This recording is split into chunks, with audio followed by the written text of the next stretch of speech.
Hello. Yes, it is. So yeah, I just want to talk about the story of Dinah. Now, as a Jehovah's Witness, we all heard of the story of Dinah, and they all portrayed it as like a warning to not seek association outside the organization. But they had to do that because if people independently studied that, they would realize it was condemnation of the organization itself. Now let's think about this. So, the Australian Royal Commission in 2016 found that 1,006 pedophiles were covered up, and the organisation had systematically hidden it. Now, the thing that you need to realise is that all of these women that were victims, they all, most of them had brothers, and the thing is that if you see your sister getting hurt by the organization, it it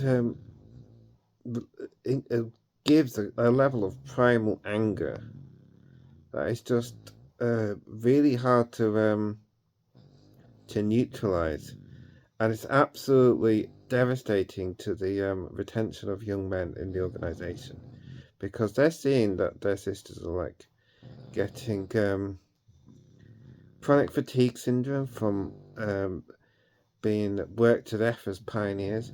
Now, don't forget, it's now 70 hours a month, but at one time it was 90 hours a month.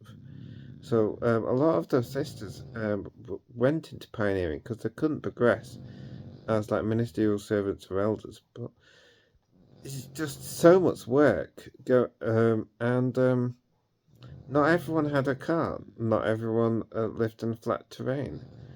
Not everyone had like Bible studies where they could just relax and count time that way. So what you ended up happening is a lot of them did get chronic fatigue syndrome, and then you have a bunch of other rules and emotional abuse, and then you have the child sex abuse, and all of these things, and you see your sister suffering, and you see the organisations at fault, and it's just like you feel like you're going mad. But do you? The thing is that the story of Dinah shows what's actually going on, because the brothers of the sister, the Dinah's brothers, were the ones that were absolutely enraged that this wasn't fully consensual, and they felt that they needed to avenge their sister.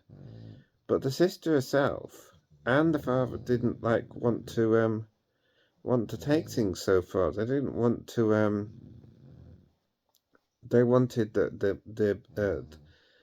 young man to be able to be be forgiven and make things right. They had a completely different philosophy about it, and this is just a frustrating thing. You can see like your sister like getting abused by the organization, and you think, why can't you see that we need to get out of this place? But for them, it's like they want to just make things right. They don't have the perspective that they won't make things right because this isn't even like Seacom, where maybe this was the first time and maybe it was genuine and wanted. From all accounts, it was actually genuine, the repentant for what he'd done. But the organisation is not like Seacom at all. It's not repentant at all. They never say sorry for what they've done. You never see the governing body member say sorry that for all the 1,006 people that were abused in Australia. Not once.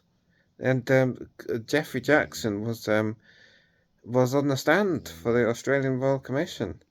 If he was genuinely sorry, he could have said so right there. They're not sorry, not like Seacom was. And it's just a devastating emotional toll. And But the thing is that from the sister's point of view, their instinct is to make it right. So even though a lot of we can see that they're not repentant, a lot of the time they don't see that.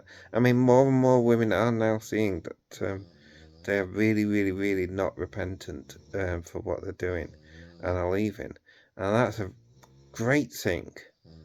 But for the longest time, they didn't see that, and our protective instincts recognise it a lot faster than the sisters do. That's why the young men are like leaving at a higher rate. And yeah, as someone that comes out as a young man can be really frustrating because in Dinah's story, like the father and is not angry like the brothers are, and that's the thing. The parents aren't angry at the organisation the same way as the sisters' brothers are, and you just have to but make yourself so that you understand this, and yeah, not to be too disappointed or too frustrated, because from their point of view, they're like they have a completely different perspective on it, and it's really frustrating. But fortunately, more and more are starting to see it. But if you're one of those that whose family in the organisation aren't seeing it, and you have my full empathy because it's so frustrating. Anyway, yeah, I think there's there's so much unrecognised, and the other thing is that for the longest time they didn't want us to do education and stuff like that. We want to better ourselves. We want to like be able to